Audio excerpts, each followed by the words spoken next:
आइए सुनते हैं रमेश बख्शी की लिखी कहानी पूरे 16 आने भर।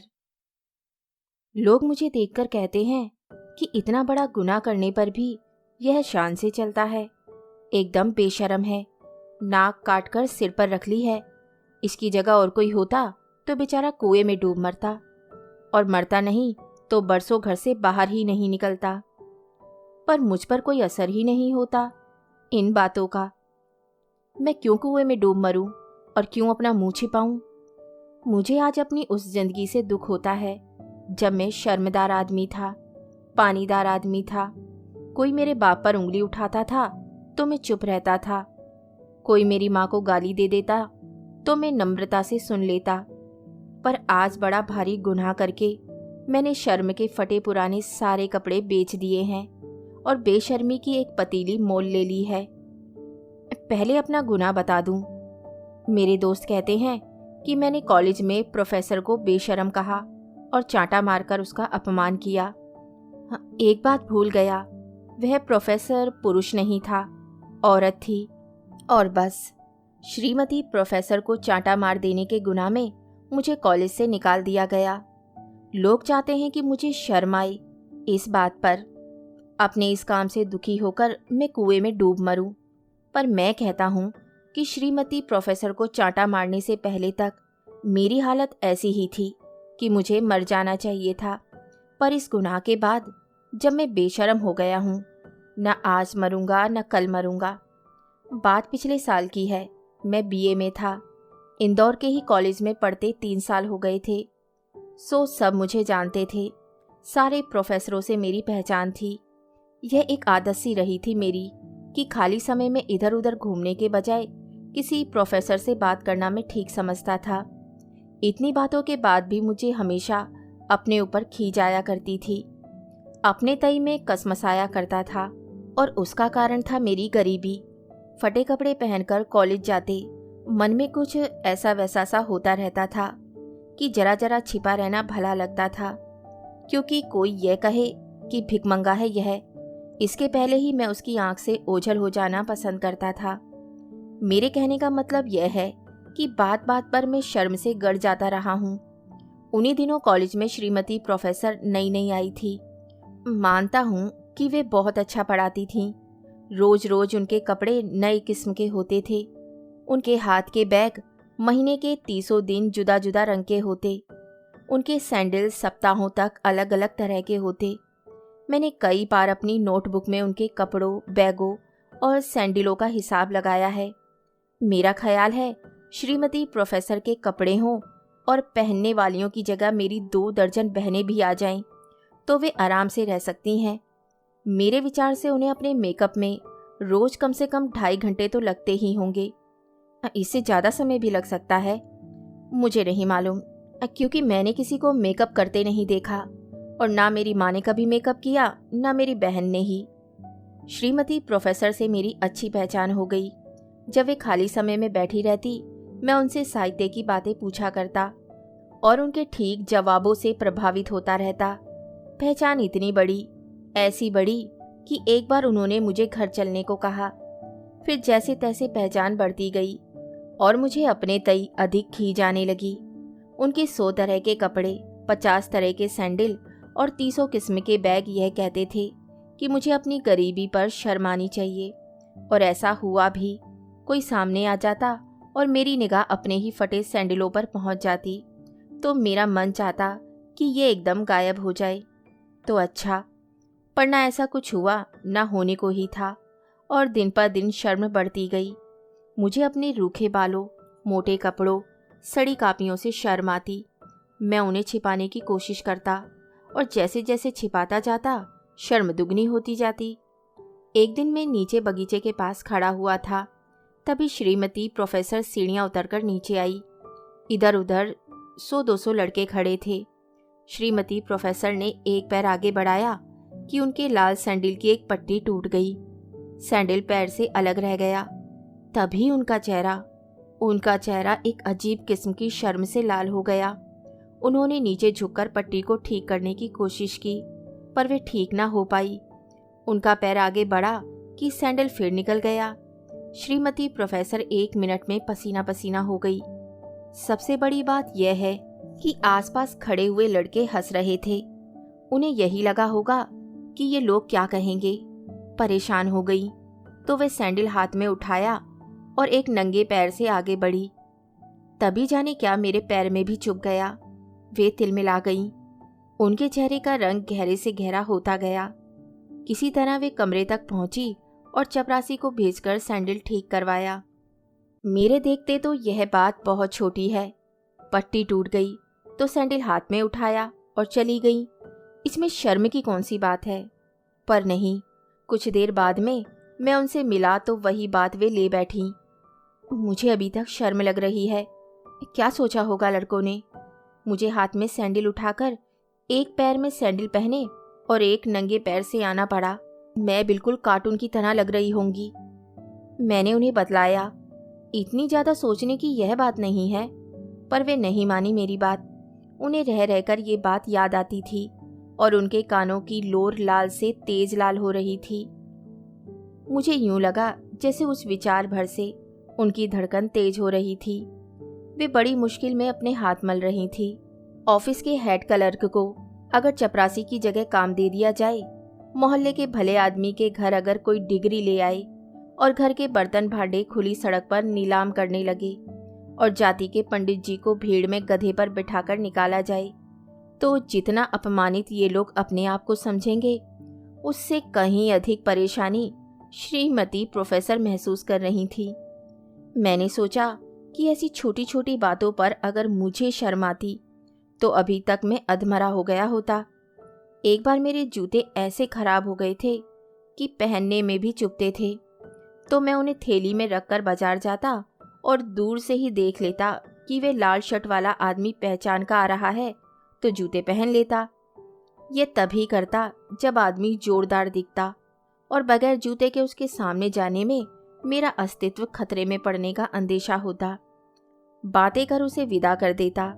वह गया नहीं कि मैं जूते वापस थैली में रख लेता और आगे बढ़ जाता। सीढ़ियों से कमरे की दूरी भी कोई मील भर तो थी ही नहीं, ज़्यादा से ज़्यादा 15 कदम होगी। पर श्रीमती प्रोफेसर मारे शर्म के गड़ी जा रही थी। उस दिन मैं घर पहुंचा तो बहन एक हाथ में अपनी चप्पलें, दूसरे में किताब लिए दिखी। मैंने कहा, चप्पलें तो पहनने के लिए है, हाथ में रखने के लिए नहीं।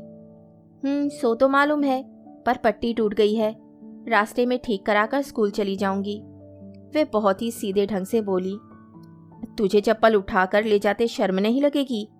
यह प्रश्न मैंने तब किया जब मुझे श्रीमती प्रोफेसर का उत्तर याद आया। नहीं तो अपनी चप्पलें उठाते काहे की शर्म लगे? लोग तो दूसरों का मैला सिर पर उठाकर ले जाते भी नहीं हिचकते। उनके मन में भी वैसा करने के लिए कोई बात नहीं उठती। मेरी जबान बंद हो गई, फिर भी बोला, मैंने इसलिए नहीं पूछा कि तुम्हें शर्म लगे या लगनी चाहिए। तो फिर हमें काहे की शर्म? वह जरा घमंड से बोली। बस मुझे इसी जगह वह नापसंद है। कभी कभी तो अपनी कंगाली को ही ऐसी महत्ता समझ बैठती है कि दूसरों को अपनी पगथली में अनजाने चिपक गए गोबर से अधिक कुछ गिनती ही नहीं, और यह बात बतला जाती है कि वह कितनी हल्की है। मैं बोला, बात ऐसी है कि हमारे कॉलेज की एक श्रीमती प्रोफेसर 10 कदम अपना टूटा सैंडल उठाकर चलने में ऐसी शर्मा गई कि कहते नहीं बनता। होगी कोई बदचलन, वह एकदम बोल दी। क्या बोली तुम? मेरी आंखें चढ़ गई। मैं नहीं सहन कर सकता कि मेरी बहन इतनी हल्की हो कि श्रीमती प्रोफेसर को कोई बुरा शब्द कहे। मुझे उसके ये शब्द चुभ बैठे। बोला, थोड़ा बहुत भी तमीज सीखा है? सो तो सीखा है। यह वे शब्द जरा गर्मी से बोली। और सामने जवाब दे रही है। मेरा गुस्सा और बढ़ गया। जोर से बोला, सुन, उनके लिए ऐसा गंदा शब्द मुंह से निकालते तुझे शर्म नहीं आनी चाहिए? पर जो जैसा होता है उसे वैसा कहना। चुप रहे अब, मैं जोर से चीखा। मुझसे ये बात सहन नहीं हुई। मैंने उसको एक धोल जमा दिया। उसने मुंह बनाया, पर वे मुझे बहुत ही नाराज देखकर बोली, गलती हुई। वह चली गई। मैंने जब उसे दूर जाते और आंचल के कोने से आंसू पोंछते देखा तो मेरे मन ने प्रश्न किया, क्या वह कोई गलत बात बोली थी? मेरा मन भले बुरे होने की गुत्थियां सुलझाने लगा। मैं चुप खड़ा रहा। लगा कि उसको मैंने यूं ही मार दिया। जब वे अनमनी सी बहुत दूर दिखी तो मुझे 5 बरस पहले का दिन याद हो आया। सारे शहर में उन दिनों हिंदू मुसलमानों का दंगा मचा हुआ था। हम लोग बहुत परेशानी में थे, क्योंकि ऐसे मोहल्ले में बसते थे जहाँ एक सिरे से सब दुश्मन ही दुश्मन थे। सुबह का समय था। दूर कहीं आग लगा दी गई थी। उस समय बहन नहा रही थी। हल्ले हल्ले में 20 कदम तक, जो श्रीमती प्रोफेसर के सैंडल उठाकर चलने के 15 कदमों से अधिक होते हैं, उसको नंगे बदन दौड़कर जान बचानी पड़ी थी। यह वही बहन है। उसमें ताकत है कि दुनिया की बुरी निगाहों से अपने आप को बचा ले। वह श्रीमती प्रोफेसर की तरह नहीं है, जो बेबात के लिए शर्माए। दूसरे दिन भी जब मैं श्रीमती प्रोफेसर से मिला, उन्होंने वही बात शुरू कर दी। कहने लगी, मुझे अभी तक शर्म लग रही है। क्या सोचा होगा लड़कों ने? मुझे हाथ में सैंडल उठाकर एक पैर में सैंडल पहने और एक नंगे पैर से चलना पड़ा। मैं बिल्कुल कार्टून की तरह लग रही होंगी। मुझे उनकी बात सुनकर और लाल होती लोर को देखकर बहन का वह रूप याद हो आया, जब वे एक हाथ में किताबें और दूसरे हाथ में चप्पलें रखकर स्कूल जा रही थी। उसे कोई शर्म नहीं आ रही थी। यदि दोनों हाथों में 2 थैलियां हो तो वे चप्पलों को सिर पर रख सकती है। उसे तब भी जरा शर्म नहीं आएगी। आप तो इतनी सी बात में इतनी शर्म महसूस कर रही हैं। करने की बात ही है, वे बोली। यह तो अनहोनी है। मैं तो उस बात को सोचकर भी सिहर उठती हूँ। ये बात सुनकर श्रीमती प्रोफेसर के लिए मेरे मन में कोई जगह नहीं रह गई। जाने कैसे घृणा भर आई सारे मन में। बोला, यह तो बहुत छोटी बात हुई मैम। तो बड़ी बात क्या होगी? पर उसने साफ नाराजगी का व्यंग्य किया। मैंने धीरे से कहा, मैं एक ऐसी लड़की को जानता हूँ जिसे नंगे बदन भीड़ में 20 कदम दौड़ना पड़ा था। बताइए आप कि उसे शर्म नहीं आई होगी। उफ! श्रीमती प्रोफेसर हंसकर बोली, she may be some pros, वह कोई वैश्या होगी। यह बात सुनकर मैं उनकी तरफ देखता ही रह गया। मैं कल्पना भी नहीं कर सकता था कि श्रीमती प्रोफेसर की जबान इस तरह हिलेगी। मुझे शब्द तीर की तरह चुभे। मैं तिल मिलाकर बोला, आप गलत कह रही हैं। I know such a girls, मैं ऐसी लड़कियों को जानती हूँ। इस बात को कहते जब श्रीमती प्रोफेसर के चेहरे पर मुस्कान खिंच गई तो मन में आया कि अपने दोनों हाथों से नोचकर इस मुस्कान की लकीरों को खींचकर इसके चेहरे से अलग कर दूं। मेरे लिए उनके सामने बैठना मुश्किल हो गया। बेशर्म कहीं की। मेरी बहन को प्रॉस कह रही है यह। हमारे परिवार ने उन दिनों जो तकलीफ़ें उठाई थी वे आज़ादी के लिए उठाई थी, और उसी बात के लिए यह कह रही है कि प्रॉस होगी। मुझे ऐसा लग रहा था कि मेरा दिल एक लंबे कपड़े की तरह है और कोई तेज कैंची से उसके टुकड़े टुकड़े कर रहा है। मुझे याद आया कि बहन श्रीमती प्रोफेसर के लिए एक गंदा शब्द बोल गई थी, तो मैंने उसे पीट दिया था, और आज वही मेरी बहन को प्रॉस कह गई। फिर भी मैंने सुन लिया, चुपचाप सुन लिया, जवाब दिए बिना सुन लिया। कैसे सुन लिया? मैं इस समय जिंदा भी हूँ या नहीं? क्या हो गया है मुझे? मैं तो बेशर्म होता जा रहा हूँ। मुझ में थोड़ी बहुत शर्म तो होनी चाहिए। मैं वापस श्रीमती प्रोफेसर के सामने खड़ा हुआ। उसकी तरफ देखा तो थूक देने को मन चाहा। सोचा कुछ बोलूं, पर बोल न सका। वह बोली, किस सोच में पड़ गए मिस्टर? मैंने थूक नीचे उतारा और चुप रहा। उस लड़की के बारे में सोच रहे हैं क्या? मैंने फिर थूक नीचे उतारा और बोला, हाँ तुम भी। मैं कड़वाहट से भरकर बोला, और भी कुछ कहना बाकी है उसके बारे में? वह नाखूनों वाली उंगलियों से अपने सिर के बाल ठीक करती हुई बोली, मैंने कह दिया, और मुझे पूरा भरोसा हो रहा है वह कोई प्रोस्टिट्यूट ही होगी। मैंने ना ऊपर देखा न नीचे, जोर से एक चांटा जमा दिया श्रीमती प्रोफेसर के गाल पर और बोला, बेशर्म कहीं की। वह लड़की प्रॉस नहीं, पर तू। लोगों ने मुझे धक्का देकर बाहर निकाल दिया। सच कहूं मेरे मन की कड़ाही में तेल जैसा कुछ खोल रहा था। लोग मुझे देखकर कहते हैं कि इतना बड़ा गुनाह करने पर भी यह शान से चलता है, एकदम बेशर्म है, नाक काटकर सिर पर रख ली है। पर मुझ पर कोई असर नहीं होता इन बातों का। मुझे लगता है कि मैंने जो कुछ किया वह अच्छा किया। मैं बेशर्म हूँ, ऐसा होने से मुझे खुशी मिली है। मैं पक्का बेशर्म हूँ, पत्थर जैसा बेशर्म हूँ। 1 2 4 आने नहीं, बेशर्म हूँ, पूरे 16 आने भर। कहानी सुनने के लिए धन्यवाद।